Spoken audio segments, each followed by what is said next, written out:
마태복음 90장에 가면은 제15장에서 중독에서 해방되기 위한 기도 프로젝트가 있습니다.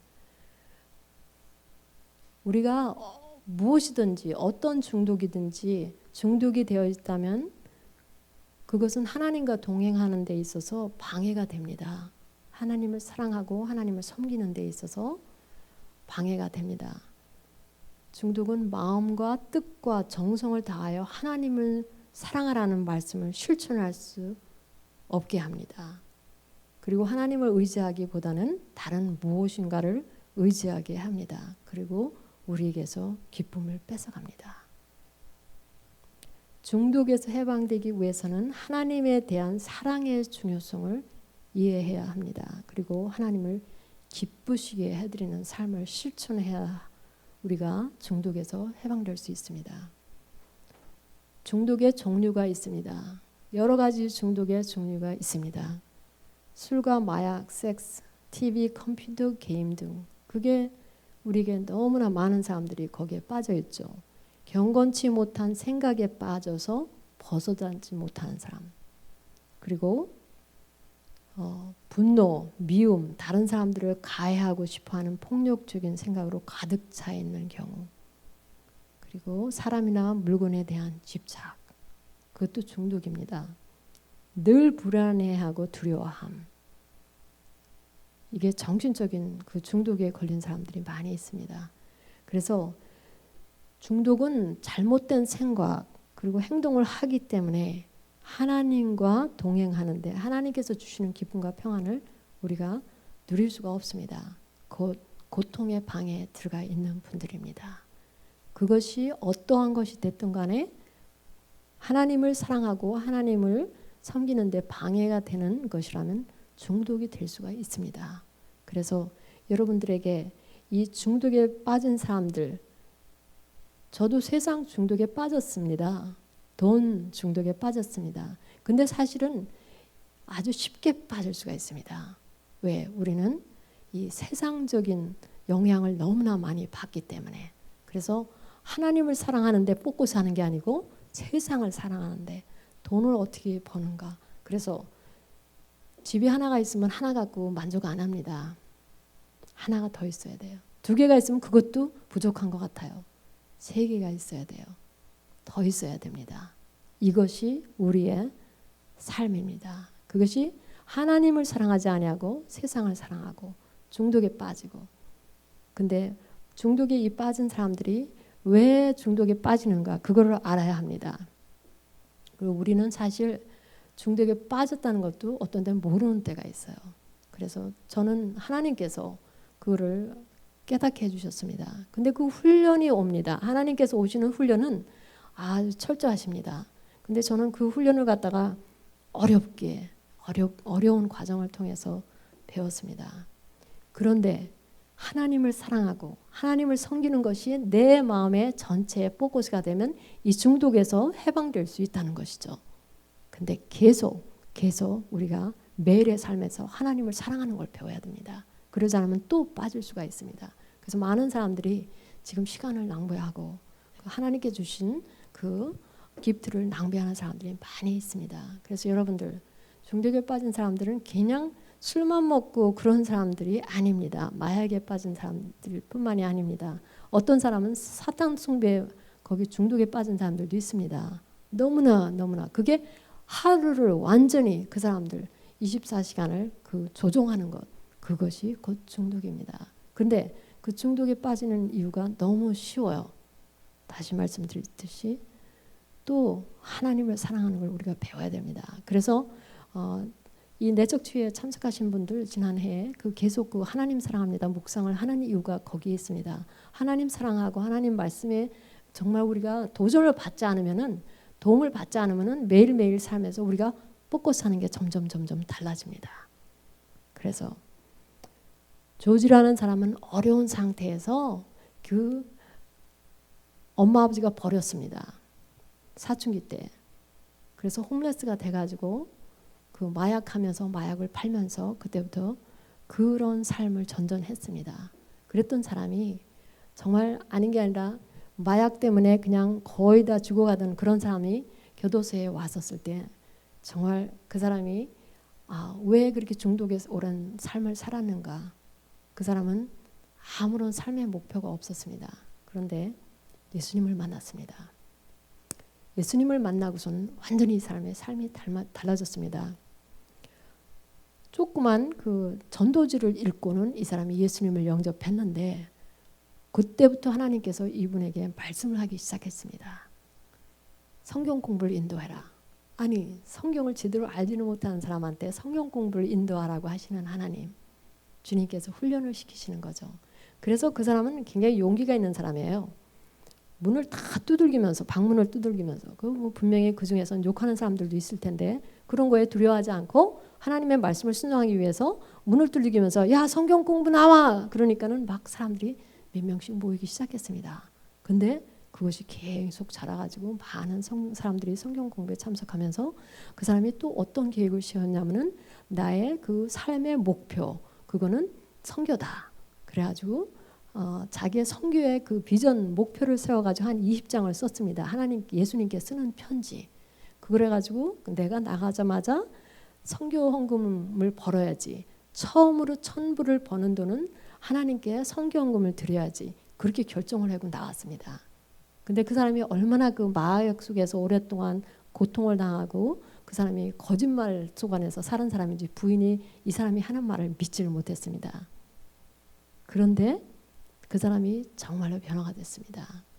마약을 하지 않고 이제는 하나님을 섬기기 시작했습니다. 그래서 처음으로 들어온 1,000불을 성경헌금으로 하고 그 다음에 그 비즈니스를 찾아가지고 이 비즈니스에서 보니까 이 사람이 양력을 보니까 맨 교도소에 들어갔다 나왔다는 것 뿐이에요.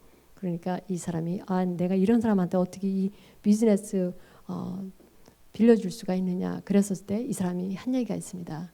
이거를 보지 말고 나를 보라고. 나는 예수님이 이제 있다고. 그래서 그 사람이 믿고 이 사람에게 이 비즈니스를 할 수 있는 건물을 빌려주었는데 이 사람이 너무나 모든 면에서 성공을 했습니다. 그래가지고 많은 사람들을 도와주고 성경헌금을 주고 아주 굉장히 놀라운 하나님의 축복을 누리는 사람이 되었습니다. 그런데 왜 이 사람은 중독에서 나올 수 있고 왜 다른 사람들은 나오지 못할까? 그런 그 말씀을 많이 하실 거예요. 그러니까 이것도 저는 제 생각에는 하나님의 은혜인 것 같아요.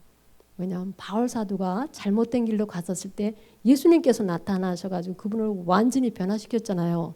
그것도 하나님의 은혜였고 또 레이 체베즈라는 목사님은 그 목사님이 아니었죠. 그 당시에. 그 마약하면서 마약 팔면서 교도소에 들락날락 하는데 보니까 아버지가 들어와서 교도소에서 창살을 고치고 있습니다. 자기 아들은 그 안에 있고 아버지가 창살을 고치고 있어요. 그런 상태에서 그 당시에도 내가 변화될 마음이 하나도 없었습니다. 그런데 하나님께서 찾아오셨습니다. 그런데 예수님을 만난 후에도 이 사람은 진정한 변화가 안 됐습니다. 근데 하루는 차를 운전하고 가다가 실수로 다른 사람을 죽였습니다. 그때 교도소에 들어와가지고 그거 날씨가 나빠가지고 제대로 못 봐가지고 다른 사람을 치워 죽인 거 그것 때문에 들어와가지고 그 안에 있으면서 그때야 자기가 완전한 회개를 시작했습니다. 회개를 시작하면서 하는 얘기가 내가 하나님께서 나가게 해주시면 나가서 이제 하나님을 섬기겠습니다. Pastor Ray Chavez. 그래서 그분이 정말로 하나님께서 나갈 수 있는 길을 문을 열어주셨습니다. 그래가지고 나가가지고는 자기 부인하고 또 한 사람 가족하고 3사람이서 교회를 시작했습니다. 그래가지고 이 덴버에서 그 New Hope Ministry라고 이분이 그거를 교회를 세우고 그 안에서 그 마약 때문에 술 때문에 고생하는 그런 사람들을 재활하는 그런 그 센터를 시작을 했습니다. 교회가 성장하고 그러면서 그 교회를 다른 동네에서도 또 그런 비슷한 교회를 세우기 시작했습니다. 그래서 그분은 많은 분을 도와주고 계십니다.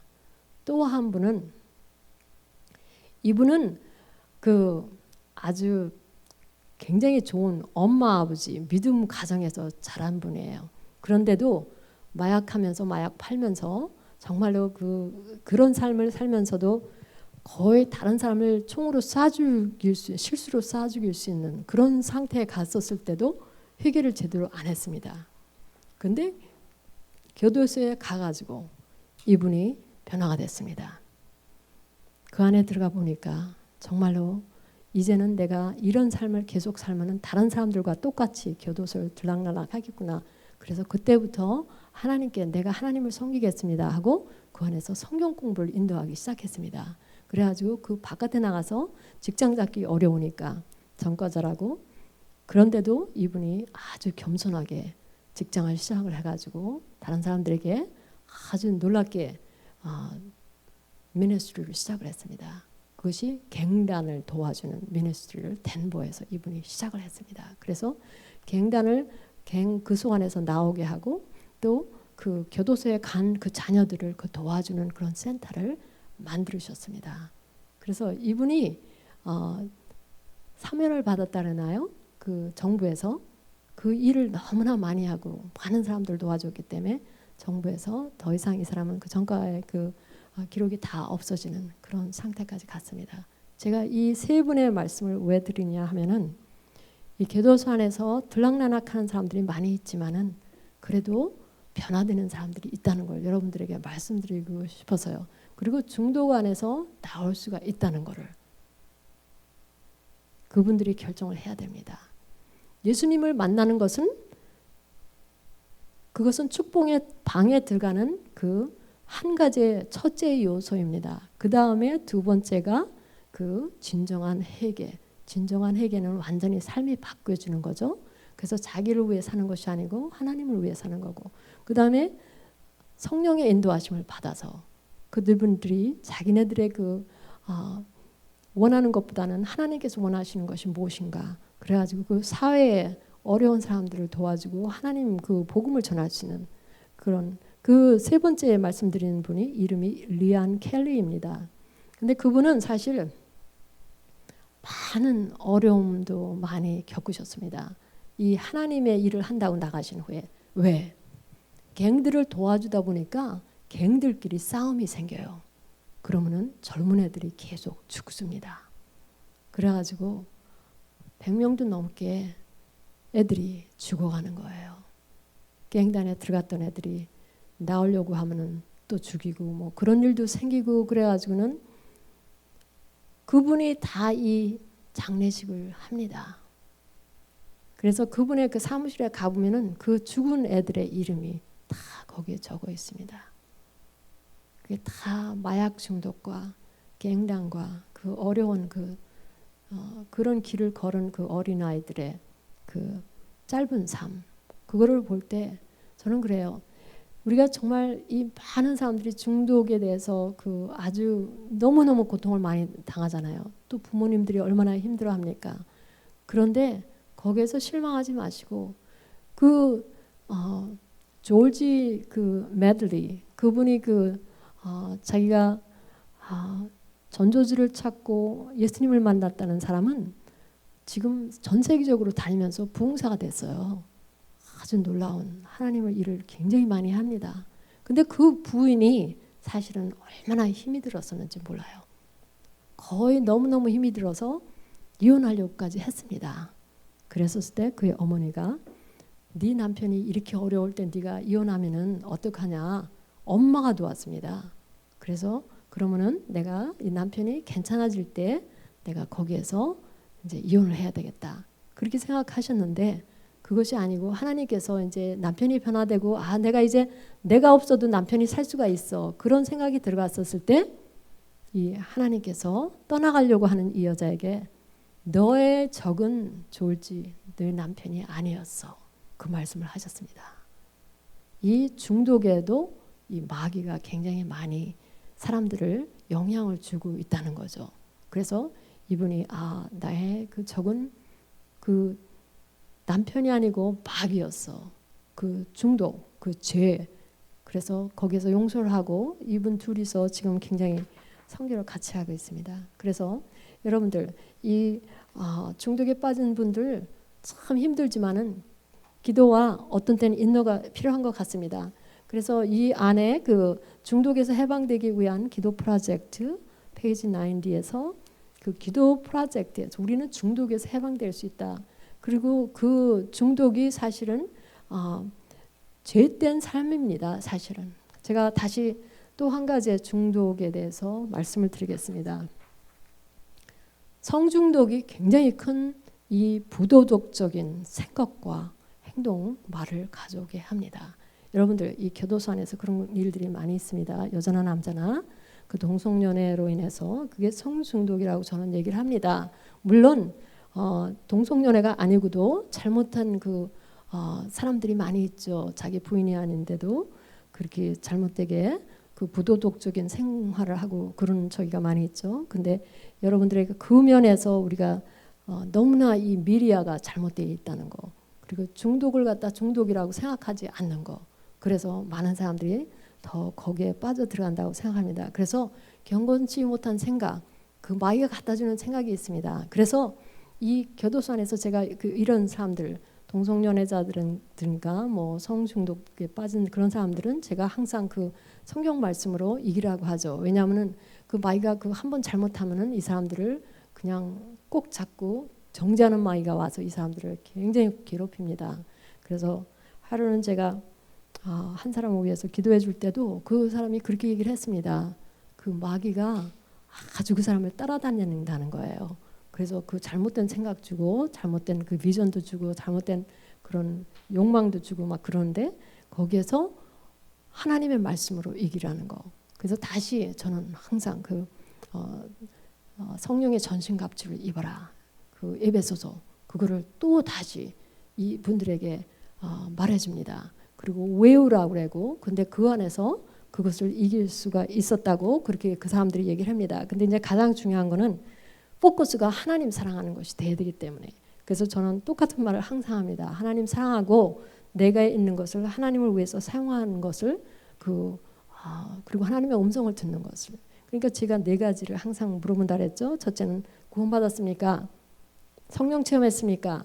하나님 음성 듣습니까? 당신의 소명이 무엇입니까? 그래서 거기에서 그 영적인 진단에서 무엇이 필요한가를 알고 하나님의 음성을 배워야 된다면 하나님 음성을 배우라고 하고 소명을 모른다면은 하나님께 여쭤보라고 합니다. 근데 그거를 여러분들 중독에서 그 빠져 있는 사람들이 다 잘못된 생각 그런 부도덕적인 그런 생각에 갈 수가 있는데 거기에서 하나님께 기도를 시작하라고 저는 이야기를 합니다.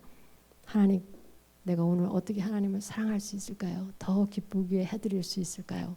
하나님을 어떻게 더 섬길 수 있을까요? 나를 인도해 주세요. 그 포커스를 두고 하나님께 도움을 구하고 우리의 포커스가 하나님을 기쁘시게 해드리는 거 우리를 기쁘게 하는 것이 아니고 하나님을 기쁘시게 하는 거 그러면은 우리가 중독에서 해방이 될 수가 있습니다. 그래서 그 92페이지에 가면요 그 회개 우리의 몸을 술과 마약 등으로 파괴하는 것은 하나님 앞에서 죄를 짓는 것이다. 하나님이 우리를 사랑하신 것 같이 우리도 우리 자신을 사랑해야 된다. 중독에 빠져 보냈던 시간을 하나님께 예배 드리는 데 보내도록 하며 매일의 삶 속에서 예배를 드리는 습관을 들이십시오. 그리고 경건한 성품을 기르기에 힘쓰고 다른 사람들을 축복하며 그들에게 영적인 방해가 되지 않도록 하십시오. 그 중독에 빠진 사람들이 다른 가족들에게 영적인 방해가 굉장히 크게 옵니다. 왜냐하면 자기 자신 생각을 컨트롤을 못하기 때문에 마귀가 그 사람들을 사용할 수가 있거든요.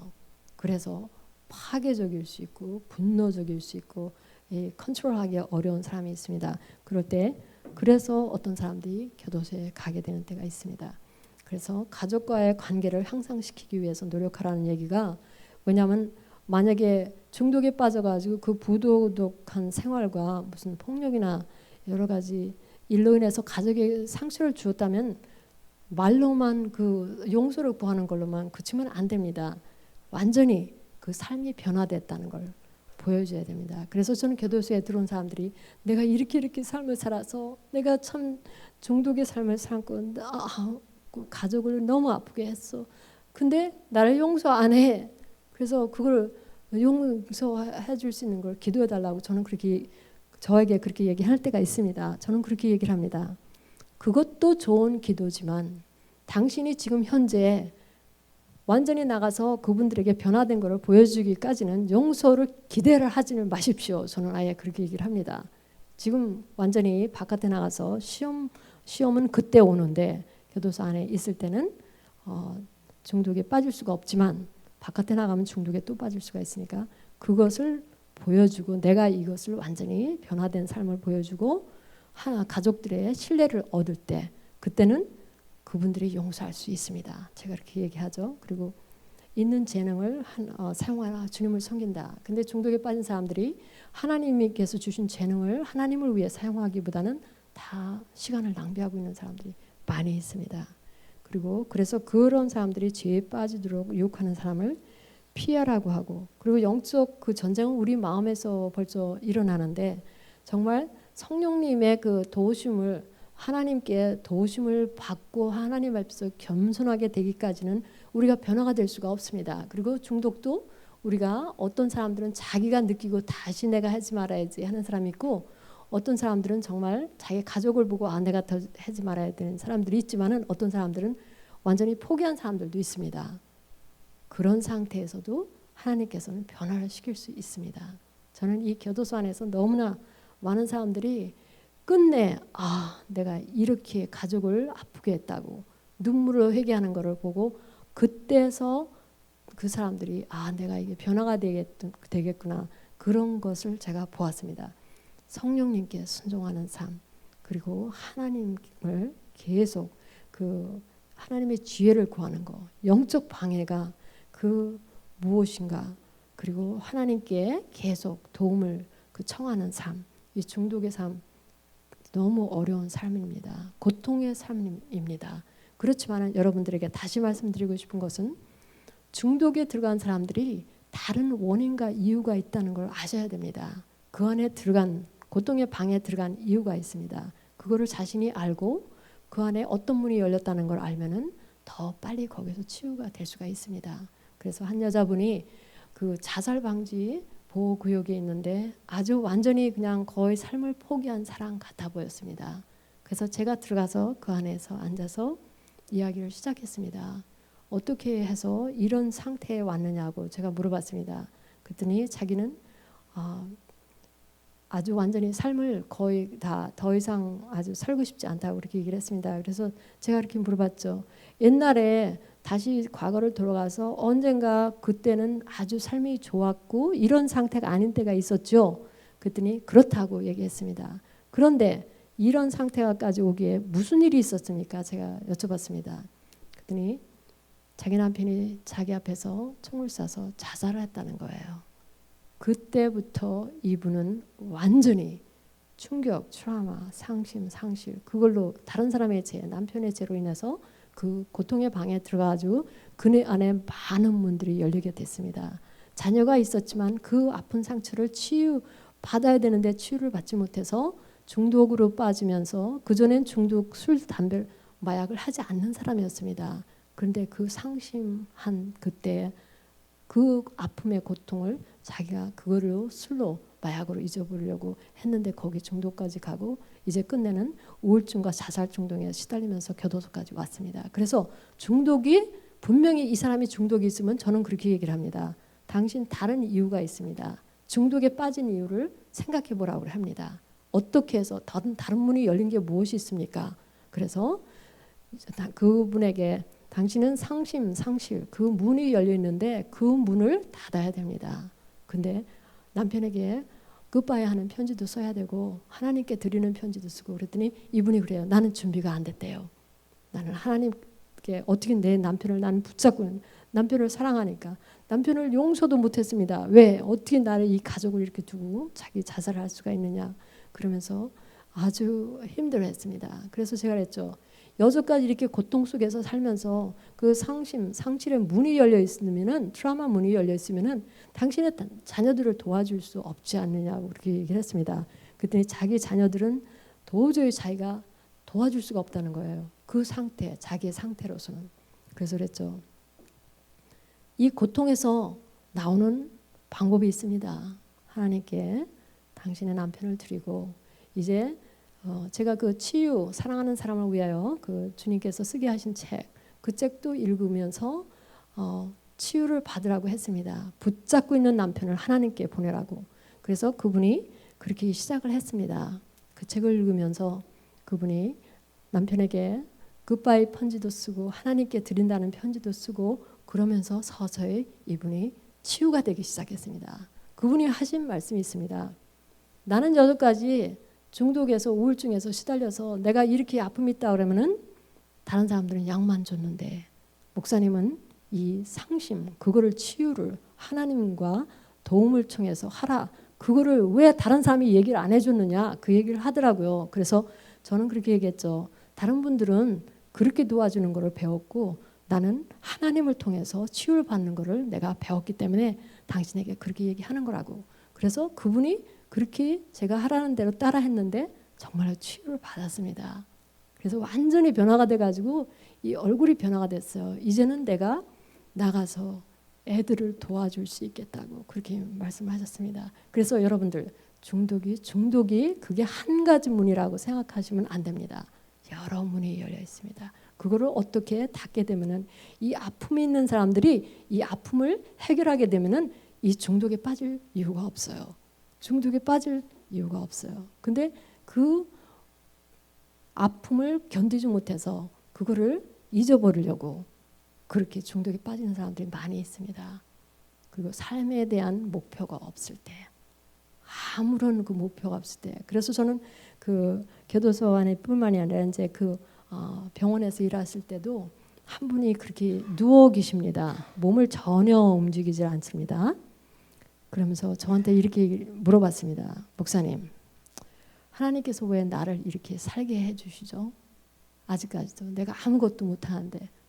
그랬었을 때 저는 그렇게 얘기를 했습니다. 아직까지도 하셔야 할 일이 있기 때문에 하나님께서 여기에 허락하시는 거니까 누워서 하실 수 있는 거는 가장 중요한 걸 할 수가 있습니다. 기도하시는 일을 하실 수가 있습니다. 우리가 아무거를 못해도 기도하는 거, 거기 다른 사람들을 위해서 기도하는 거, 그것이 굉장히 하나님을 위한 영광 돌리고 기쁘시게 해드리는 일이니까 그 일을 하십시오. 그러니까 그분이 굉장히 기뻐했습니다. 왜냐하면 그 목표, 삶의 목표, 우리가 준다는 것이 굉장히 중요해요. 그래서 여러분들 중독에 빠진 사람들도 역시 무엇인가 할 것을 지금 확실히 모르는 사람들이 많이 있어요. 그래서 그거를 잘 이 교통의 방에 들어간 분들이 어떻게 거기에 들어갔는가, 어떻게 거기서 나오는가, 그거를 가르쳐 주시는 여러분들이 되시길 바랍니다.